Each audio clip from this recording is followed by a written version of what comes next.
ফজা পাগলা সংসদে হেভি মুক্তিযুদ্ধ দেখছেন তো? যতদিন রয়্যাল বেঙ্গল টাইগার থাকবে মুক্তিযোদ্ধা জিতবে, রাজাকার কোনোদিন এদেশে জয় লাভ করতে পারবে না।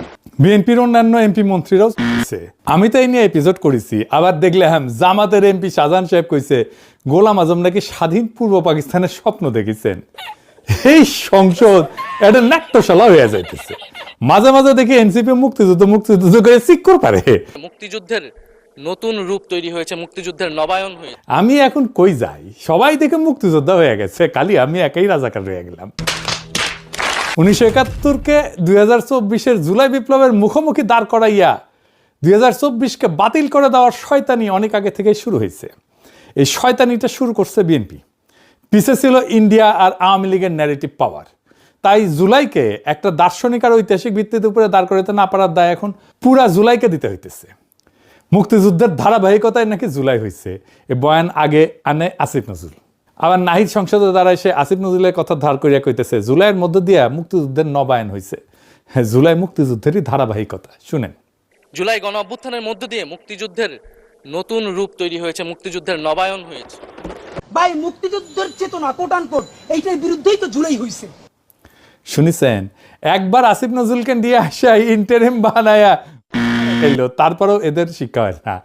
1971-এর ধারাবাহিকতায় জুলাই আসে নাই। 1971-এর সাথে জুলাইয়ের কোনো সম্পর্কই নাই। সম্পর্ক থাকলে জুলাইকে 71 দিয়ে ব্যাখ্যা করা যাইত, সেটা করা যায় না। 1971 ছিল আমাদের ভুল ঠিকানা, 1947-ও ছিল তাই। 2024 আমাদের ডেস্টিনি। 2024 1971-এর পোলা না, 2024 1971-এর বাপের বাপ। সেই বাপকে 1971 চিনতে পারে নাই। আমি জানি আমার কথায় মেলা হাউকাউ হবি, কিন্তু যদি বাইসে থাকি এই ন্যারেটিভ প্রতিষ্ঠা করে দিয়ে যাব ইনশাল্লাহ। আসেন আল্লাহর নামে শুরু করি।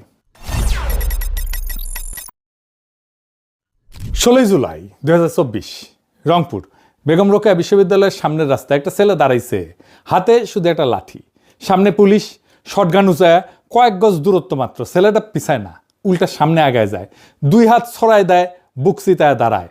সে যেন বলতেছে গুলি করো, আমি প্রস্তুত। ঠিক কিনা? তাই তো, পুলিশ গুলি করলো। প্রথম গুলি ছেলেটা টলল না, দ্বিতীয় গুলি ছেলেটা মাটিতে পড়ল।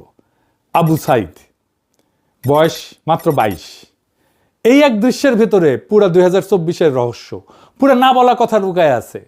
আবু সাইদ মরতে যায় নাই, সে জীবন দিতে গেছিল। মরতে যাওয়া আর জীবন দিতে যাওয়া দুইটা এক জিনিস না। মরতে যাওয়া বলতে কি বুঝি? রাস্তায় বাস উল্টায় মানুষ মারা যায়, রোগে মানুষ মারা যায়, ছিনতাইকারীদের ছুরিতে মানুষ মারা যায়। 71-এ পাকিস্তানি বাহিনীর হাতে গ্রামে গ্রামে মানুষ মারা গেছে, কেউ ঘরের ভেতরে, কেউ পালাইতে গিয়া, কেউ স্ত্রী সন্তান বাঁচাইতে গিয়া, এসব মৃত্যু। কিন্তু কেউই মরতে যায় নাই, তারা বাঁচতেই চাইছেন, মৃত্যু আইসা পড়ছে। এমনকি 1971-এর রণাঙ্গনের মুক্তিযোদ্ধারাও, যিনি অস্ত্র হাতে যুদ্ধে গেছিলেন, তিনিও বাঁচার আশায় গেছিলেন, জিতে ফিরে আসবো এই ভরসায়। গুলি লাগলে শহীদ, কিন্তু গুলি না লাগলে ফিরে আসবো, আমার দেশ পাবো, আমার পরিবার পাবো। যুদ্ধে গেছেন কিন্তু মরতে যান নাই। জীবন দেওয়া সম্পূর্ণ আলাদা জিনিস। জীবন দেওয়া মানে আপনি জানেন আপনি ফিরবেন না, আপনি জানেন এই কাজটা আপনার জীবন দিয়ে শেষ হবে, আর আপনি সেটা মেনে নিয়েই দাঁড়াইছেন। জুলাইয়ের শহীদেরা সবাই এই জিনিস করছে। মুগ্ধ যখন গুলির মুখে পানি বিতরণ করতেছে, সে জানতো পরের গুলি তার গায়ে লাগতে পারে। ফায়াজ যখন বুক চিতাইছে, জানতো। ওয়াসিম, অনেক, সাজিদ সবাই জানতো এই ছেলেরা বাঁচতে যায় নাই, তারা জীবন দিতে গেছে। তাহলে আবু সাইদ আলাদা কেন? আবু সাইদ এই জীবন দেওয়ার দৃশ্যটা আমাদের দেখাই দিলেন সবার আগে, সবচেয়ে স্পষ্টভাবে। হাত ছড়ানো, বুকুন মুক্ত, গুলির মুখে স্থির। ভিডিও আছে, ছবি আছে। ওই ছবিটা একটা দলিল, ওই ভিডিওটা একটা দলিল। ওই ছবিটা শাহাদাতের ব্যাকরণ শিখাইছে, গ্রামার শিখাইছে। ওই ছবিটা দেখে কোটি মানুষ বুঝছে এইভাবে দাঁড়াইতে হয়। তিনি জুলাইয়ের প্রথম শহীদ না, তিনি জুলাইয়ের সবচেয়ে দৃশ্যমান শহীদ। তার শাহাদাত শুধু একার সাক্ষ্য না, সেটা পুরা জুলাইয়ের সাক্ষ্যকে দৃশ্যমান করছে। এই জন্যে তার কথা বললে সব শহীদের কথা বলা হয়। আর এই প্রশ্নটাই জরুরি যে এই ছেলেরা জীবন দিতে গেল কেন? কি এমন কথা ছিল তাদের যা শুধু রক্ত দিয়ে বলা যায়? এই প্রশ্নের উত্তরেই লুকায় আছে পুরা 2024, পুরা জুলাই।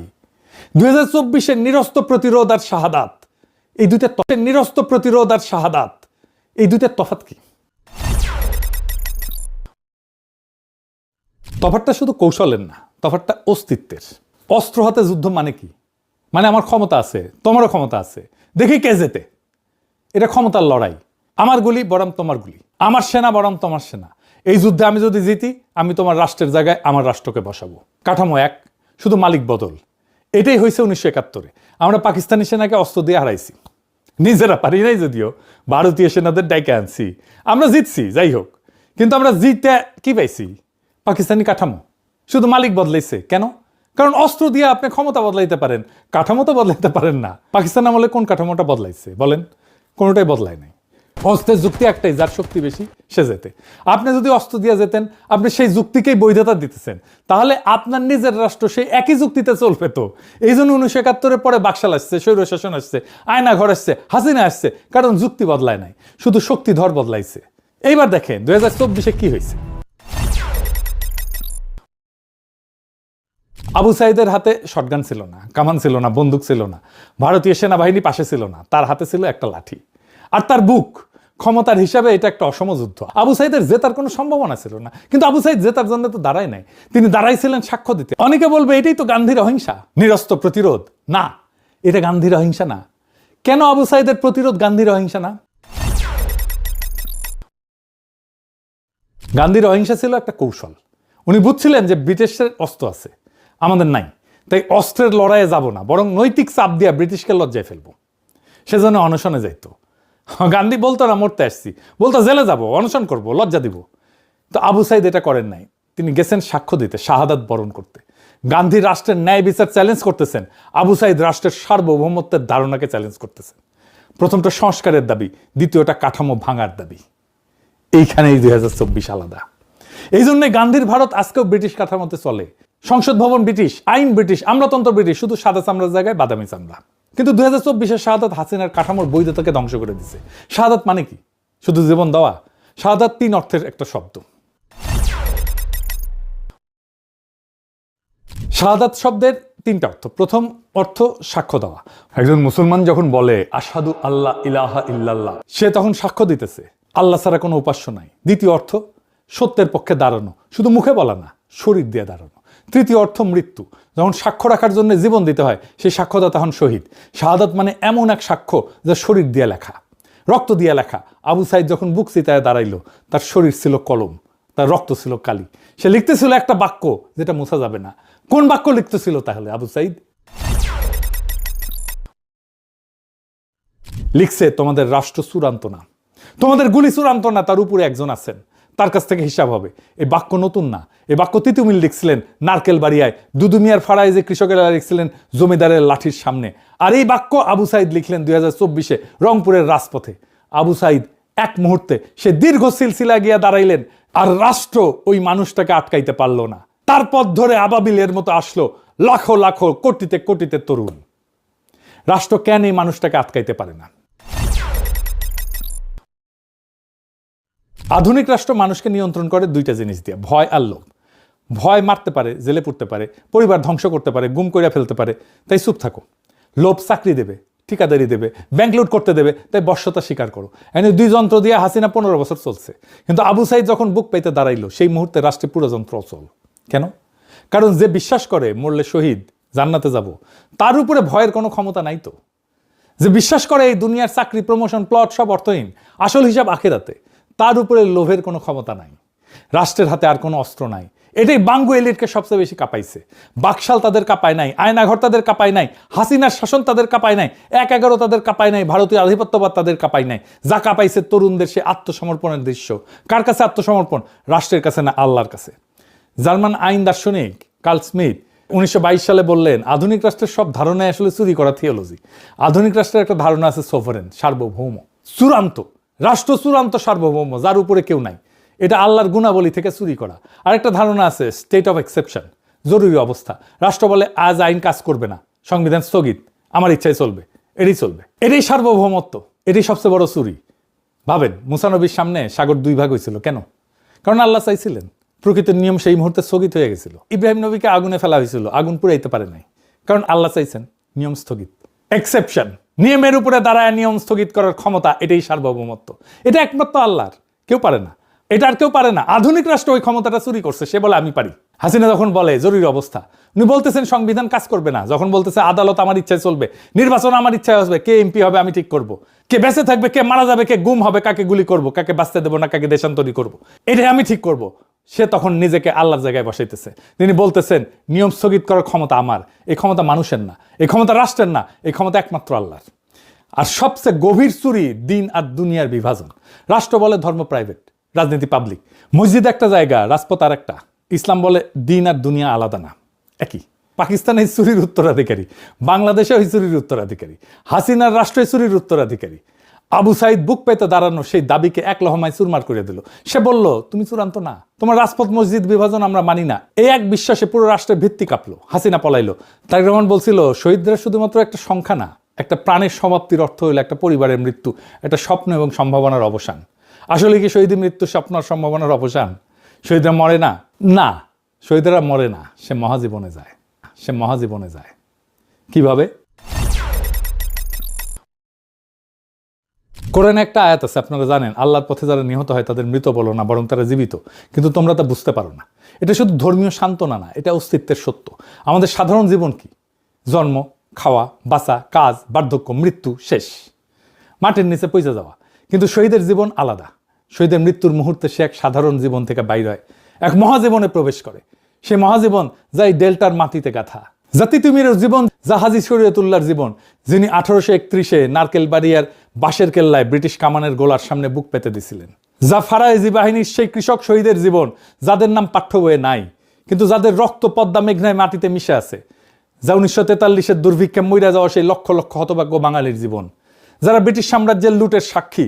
আর যা 2024-এ আবু সাইদের জীবন। এই সব শহীদই একই সুতায় গাথা। তাদের রক্ত একই আকাশের নিচে পড়ছে, তাদের সাক্ষ্য এক, তারা সবাই এই ডেল্টার শহীদ, পদ্মা মেঘনা যমুনার মাটিতে মিশা শহীদ।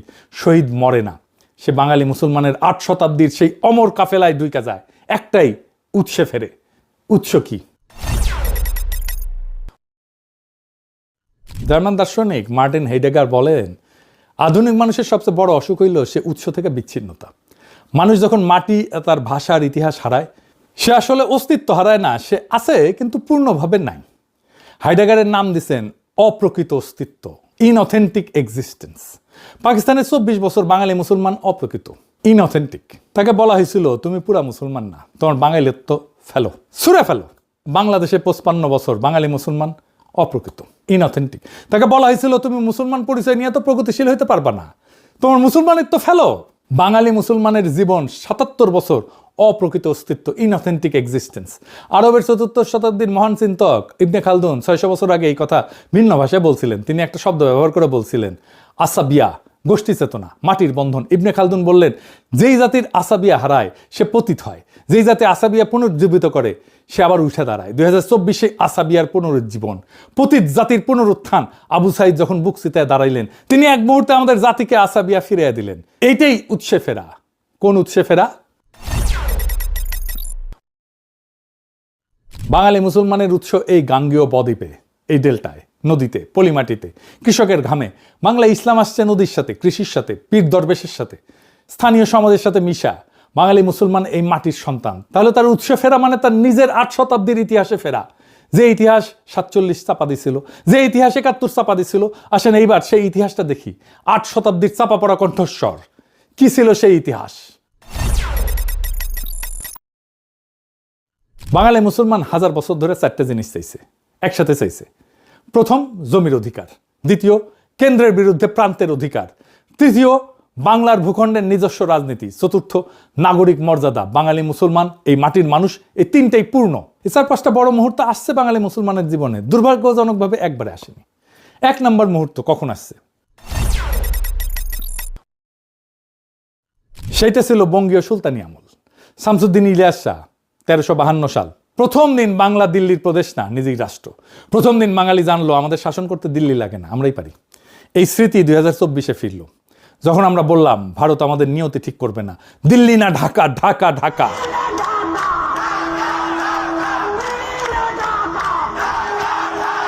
এই স্লোগানের গভীর তাৎপর্য বুঝতে না পেরা আবার অনেকে স্লোগান দেয় পিন্ডি না ঢাকা, হ্যাঁ, ওয়াশিংটন না ঢাকা। যাই হোক, সেই 670 বছরের আগের উৎসে ফেরা ছাড়াও আর এক উৎসে আমরা ফিরছি। ইসা খাঁ এবং ভাটির রাজত্ব 16 শতকে। মোগল সাম্রাজ্য বাংলা জয় করতে চাইতেছে, দিল্লি শাসন প্রতিষ্ঠা হবে, ঈসা খাঁ আর 12 ভূঁইয়া রুইখা দাঁড়াইলেন। মোগল বিরোধী যুদ্ধ, কিন্তু এটা শুধু যুদ্ধ ছিল না, এটা ছিল নদীর ফেডারেলিজম। ভাটির ভূগোল, নদী আর জলাভূমির দেশ, কোনো একক রাজা সব নিয়ন্ত্রণ করতে পারে না। ছোট ছোট শক্তিকেন্দ্র, স্থানীয় জোট, 12 জন ভূঁইয়া, তারাই বাংলা শাসন করে। ঈসা খাঁর সাথে দাঁড়াইছিলেন রাজা কংস নারায়ণ ভৌমিক, 12 ভূঁইয়ার এক ভূঁইয়া। হিন্দু মুসলমান দাঁড়াইলেন পাশাপাশি, মুসলমান ভূঁইয়ার পাশে দিল্লির বিরুদ্ধে। ধর্ম না, এই মাটি ছিল তাদের ঐক্যের ভিত্তি। ঠিক যেভাবে 2024 মীর মুগ্ধের পাশে দাঁড়াইছিল হৃদয় তারুয়া, 400 বছর পরে একই ব্যাকরণ। সেই একই ফেডারেলিজমের কল্পনা ছিল 1940-এ আবার শেরে বাংলা ফজলুল হকের লাহোর প্রস্তাবে। তিনি ভারতের সংখ্যালঘুদের একাধিক রিপাবলিক চাইছিলেন। সেই ধারণায় 1966-তে 6 দফায় ফিরছিল। জিন্না ইন্ডিয়ার কাছে যা যা চাইছিলেন, আমরা 6 দফায় পাকিস্তানের কাছে তাই চাইছি। বিষয়টা ব্যাখ্যা করি, আরো গভীরে গিয়া মজা লাগবে। দেখেন একটা আশ্চর্য মিল। জিন্না 1940-এ লাহোর প্রস্তাবে ভারতের কাছে কি চেয়েছিলেন? মুসলমানদের জন্য আলাদা অটোনোমাস ইউনিট, নিজস্ব আইনসভা, নিজস্ব শিক্ষা ব্যবস্থা, নিজস্ব অর্থনৈতিক নিয়ন্ত্রণ, কেন্দ্রের হাতে শুধু প্রতিরক্ষা আর পররাষ্ট্র, বাকি সব প্রদেশের। মুসলমানরা ভারতের সংখ্যালঘু, তাই তাদের সুরক্ষা দরকার কেন্দ্রের হিন্দু সংখ্যাগরিষ্ঠ থেকে, তাই না? মুজিব 1966-তে 6 দফায় পাকিস্তানের কাছে কি চাইলেন? বাঙালিদের জন্য ফেডারেল অটোনমি, নিজস্ব আইনসভা, নিজস্ব মুদ্রা, নিজস্ব রাজস্ব, নিজস্ব মিলিশিয়া, কেন্দ্রের হাতে শুধু প্রতিরক্ষার পররাষ্ট্র, বাকি সব প্রদেশের। বাঙালিরা পাকিস্তানের সংখ্যাগরিষ্ঠ, কিন্তু পশ্চিম পাকিস্তানি এলিটের নির্যাতনে সংখ্যালঘুর মতো বঞ্চিত, তাই তাদের সুরক্ষা দরকার কেন্দ্রের পাঞ্জাবি উর্দু আধিপত্য থেকে। দেখলেন তো, একই দাবি, একই যুক্তি, একই কৌশল। জিন্না ভারতের কাছে যা চাইছেন, মুজিব পাকিস্তানের কাছে ঠিক একই জিনিসটা চাইতেছেন। 6 দফা লাহোর প্রস্তাবের বাংলা অনুবাদ, আর কিছু না। জিন্না ভারত ছাড়তে চান নাই, ভারতের ভিতরে অটোনমি চাইছেন, কংগ্রেস দিল না, তিনি বাধ্য হয়ে আলাদা রাষ্ট্র করলেন। মুজিব পাকিস্তান ছাড়তে চান নাই, পাকিস্তানের ভিতরে অটোনমি চাইছেন, ভুট্টো ইয়া দিল না, তিনি বাধ্য হয়ে আলাদা রাষ্ট্র করলেন। পাকিস্তান বাধ্য হয়ে, বাংলাদেশও বাধ্য হয়ে। দুটোই কারেকশন, দুটোই প্ল্যান বি। জিন্নার প্ল্যান এ ছিল ভারতের ভিতরে মুসলমানের অটোনমি, ব্যর্থ হয়েছে। তারপরে প্ল্যান বি হয়েছে পাকিস্তান। মুজিবের প্ল্যান এ ছিল পাকিস্তানের ভিতরে বাংলার অটোনমি, ব্যর্থ হয়েছে। Plan B Bangladesh. দুই ফাউন্ডার, একই প্লেবুক। আর এই জন্যেই দুই রাষ্ট্র শেষমেশ একই রকম হয়ে গেল। কারণ যেই রাষ্ট্রের প্ল্যান এ ছিল অন্য রাষ্ট্রের ভিতরে থাকা, সেই রাষ্ট্র প্ল্যান বি হিসেবে দাঁড়াইলেও কখনো নিজস্ব ডেস্টিনি তৈরি করতে পারে না। সে শুধু আগের কাঠামোর কপি বানায়। পাকিস্তান ব্রিটিশ ভারতের কাঠামোর কপি, শুধু মুসলমান পরিচয়ের পোশাকে। বাংলাদেশ পাকিস্তানের কাঠামোর কপি, শুধু বাঙালি পরিচয়ের পোশাকে। দুটোই অন্যের ছায়া, নিজস্ব ভিত্তি নাই। এই জন্যে 2024 ভিন্ন। 2024 কারো ভিতরে অটোনমি চাইতেছে না। 2024 কারো প্ল্যান বি না, 2024 প্ল্যান এ। 800 বছরের পূর্ববঙ্গীয় ডেস্টিনির সরাসরি আর্টিকুলেশন। প্রথমবার, এইবার আসেন আগের আলাপে ফিরে যায়। 3 নম্বর মুহূর্ত কোনটা ছিল? ফারাজি আন্দোলন। হাজী শরীয়তুল্লাহ, তারপর তার ছেলে দুদু মিয়া। পাঠ্য বই বলে যে ধর্মীয় সংস্কার আন্দোলন, নামাজ ঠিকঠাক পড়ো, এইটুকুই। পাঠ্য বই মিথ্যা বলে। ফারাজি ধর্মের ভাষা নিয়ে রাজপথে নামছে, জমিদার নীলকর ঔপনিবেশিক অন্যায়ের বিরুদ্ধে। ধর্ম মসজিদে আবদ্ধ থাকলো না, ধর্ম জমির রাজনীতিতে ঢুকলো। দুদু মিয়ার সংগঠন প্রতি 10টা পরিবারের একটা প্রধান, নিজেদের আদালত, নিজেদের বিচার। জমিদার আক্রমণ করলে কৃষক একসাথে দাঁড়ায়। এটা শুধু আন্দোলন না, এটা সমান্তরাল সমাজ, ধর্মের ভিত্তিতে তৈরি, লক্ষ্য জমির ইনসাফ। এখানে নতুন জিনিস জন্মাইল, জনগণের রাজনৈতিক ধর্ম। জনগণের এই রাজনৈতিক ধর্মকেই বাঙ্গো এস্টাবলিশমেন্ট ভয় পায়, ইন্ডিয়া ভয় পায়। আপনি ধর্মকে অন্দরমহলে ঢুকাই দিতে চাইলেও পারবেন না, কারণ তার কালেকটিভ মেমোরি বিদ্রোহ করবে। তার কালেকটিভ মেমোরিতে আছে তো, এই ইতিহাস চাপা পড়লো 1971-এ হাসিনা বাপের আমলে। হাসিনা আমলে 2 বাপ বেটেই বললো ধর্ম মসজিদে থাকবে। এটাই সেকুলারিজম। জাতীয় মসজিদে জুম্মার সময় যুদ্ধ বেশে পুলিশ পাহারা দিত, আলাকসা মসজিদের মতো। বাইতুল মোকাররমের ভিতরে ঢুকে গুলি করছিল মুসল্লিদের পিটাইছিল। কিন্তু 170 বছর পরে 2024-এ এই ইতিহাস ফিরল, যখন তরুণরা রাজপথে যায় নামাজ বিছাইল, যখন বিজয়ের মুহূর্তে সেজদা দিল। দুদু মিয়ার বংশধররা আবার জাগলো। আবু সাইদ এই বংশধর, তিনি যেই সিলসিলায় দাঁড়াইছিলেন সেটাই ফারাইজের সিলসিলা। এরপরের মুহূর্ত কোনটা? 1905 বঙ্গভঙ্গ। কলকাতার ভদ্রলোকরা বঙ্গভঙ্গের বিরুদ্ধে দাঁড়াইলো, জাতীয় অপমান বলল। রবীন্দ্রনাথ গান লিখলেন, আমার সোনার বাংলা আমি তোমায় ভালোবাসি। এত ভালোবাসা, কিন্তু উনি পূর্ববঙ্গে এসে থাকলেন না। এত ভালোবাসলেও অখণ্ড বাংলার পক্ষে দাঁড়াইলেন না। কারণ আছে, বড় প্রেম তো। শরৎচন্দ্র বলছেন না, বড় প্রেম শুধু কাছেই টানে না, দূরেও ঠেলিয়া দেয়। কিন্তু পূর্ববঙ্গের মুসলমান কৃষকের কাছে এটা ছিল প্রথম প্রশাসনিক মুক্তি। প্রথম দিন সে বুঝলো আমরা কলকাতার পরিচয়ের অংশ না, আমরা আলাদা। 6 বছর পরে এটা বাতিল হবে, কিন্তু স্মৃতি থেকে গেল। এরপরে পঞ্চম মুহূর্ত হইল পাকিস্তানের বিশ্বাসঘাতকতা। আমরা লাহোর প্রস্তাবে চাইছিলাম একাধিক রিপাবলিক। জিন্না আর মুসলিম লীগ যে পাকিস্তান বানাইলো, সেটা একক কেন্দ্রীভূত করাচি নিয়ন্ত্রিত। লাহোর প্রস্তাবের সাথে বিশ্বাসঘাতকতা, পাকিস্তানের কল্পনার মধ্যে দিয়ে যে বিকল্প পথের সন্ধান করছিল আমাদের পূর্বপুরুষেরা, সেটা ফেল করলো। কেমনে? সোহরাওয়ার্দীকে ছুঁড়ে ফেললো। পাকিস্তানকে কে আনছিল? জিন্নাহ ছিলেন আইনজীবী, বোম্বের বাসিন্দা, বাংলা চিনতেন না। বাংলায় পাকিস্তান আনছিল মূলত একজনই, হোসেন শহীদ সোহরাওয়ার্দী। তিনি ব্রিটিশ বাংলার শেষ মুখ্যমন্ত্রী। 1946-এ ফাইনাল নির্বাচনে, যেই নির্বাচন ছিল পাকিস্তানের ম্যান্ডেটের নির্বাচন, তিনি বাংলায় মুসলিম লীগের ভূমিধ্বস বিজয় অর্গানাইজ করছিলেন। পাকিস্তানের ধারণা বাংলার মাটিতে প্রতিষ্ঠা তার অক্লান্ত পরিশ্রমের ফসল। এবার দেখেন পাকিস্তান তাকে কি দিল। 1947-এর অগাস্ট কেন্দ্রের ক্যাবিনেট গঠিত হইল, সোহরাওয়ার্দী জায়গা পেল না।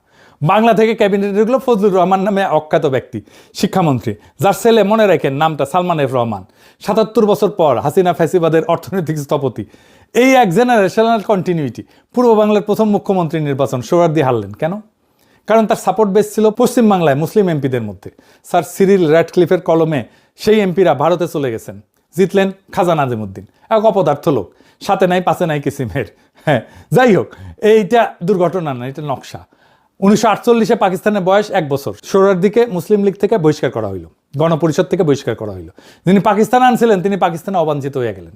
পাকিস্তানের জন্মের প্রথম বছরে যে বাঙালি তাকে আনছিল তাকে ছুঁড়ে ফেলে দিছে। এটা ভুল সিদ্ধান্ত না, এটা পাকিস্তানের ডিএনএ ছিল। আর এই ছুঁড়ে ফেলা সোহরাওয়ার্দী কি করলেন? নতুন দল গঠন করলেন, আওয়ামী মুসলিম লীগ। মৌলানা ভাসানী সভাপতি। পাকিস্তানের বছর 2 বছর। বাংলার অর্গানাইজার পাকিস্তানের এগেনস্টে নতুন দল বানাইতেছেন।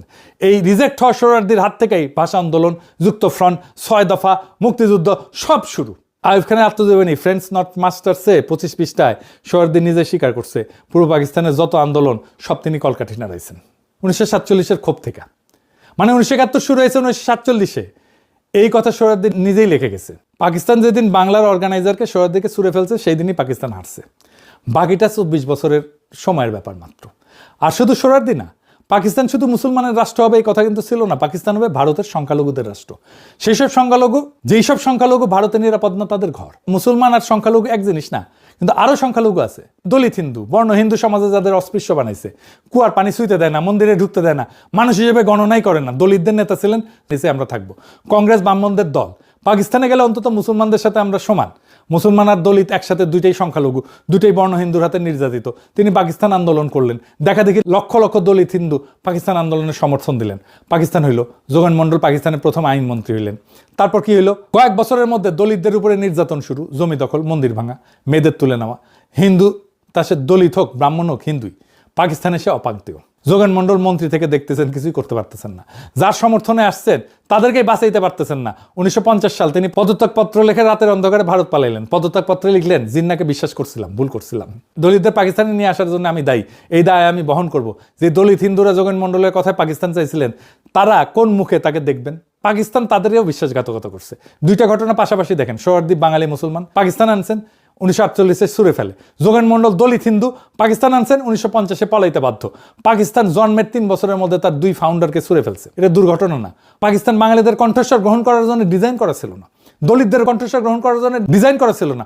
পাকিস্তান ছিল পাঞ্জাবি উর্দুভাষী আশরাফ এলিটের জন্য একটা যন্ত্র। বাকি সবাই বাঙালি হোক, দলিত হোক, সিন্ধি হোক, বেলুচ হোক, সবাই আজাইরা, সবাই ঝামেলা। চাইছিলাম এক জিনিস, পাইলাম আর এক জিনিস। দেখালো মুরগি, খাওয়াইলো ডাল। এই ভুলের সংশোধনী 71, কিন্তু সেটা হয়ে উঠলো আর এক বিশ্বাসঘাতকতা। 1971 বাস্তব ঘটনা। স্বাধীন বাংলাদেশে জন্ম হয়েছে, কিন্তু নর্মাল ডেলিভারি না, সিজার করা লাগিছে। ডাক্তার ছিল ইন্ডিয়া।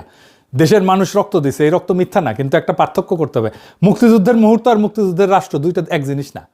মুক্তিযুদ্ধের মুহূর্তটা পবিত্র, কিন্তু যুদ্ধ শেষে যে রাষ্ট্র দাঁড়াইলো সেইটা মুহূর্তের প্রতিশ্রুতি রাখে নাই। কারণ 71 নিয়ে আমাদের আগে থেকে কোনো কল্পনা ছিল না, কোনো রাষ্ট্র কল্পনা ছিল না, কোনো দার্শনিক ভিত্তি ছিল না, কোনো 800 বছরের সিলসিলা ছিল না।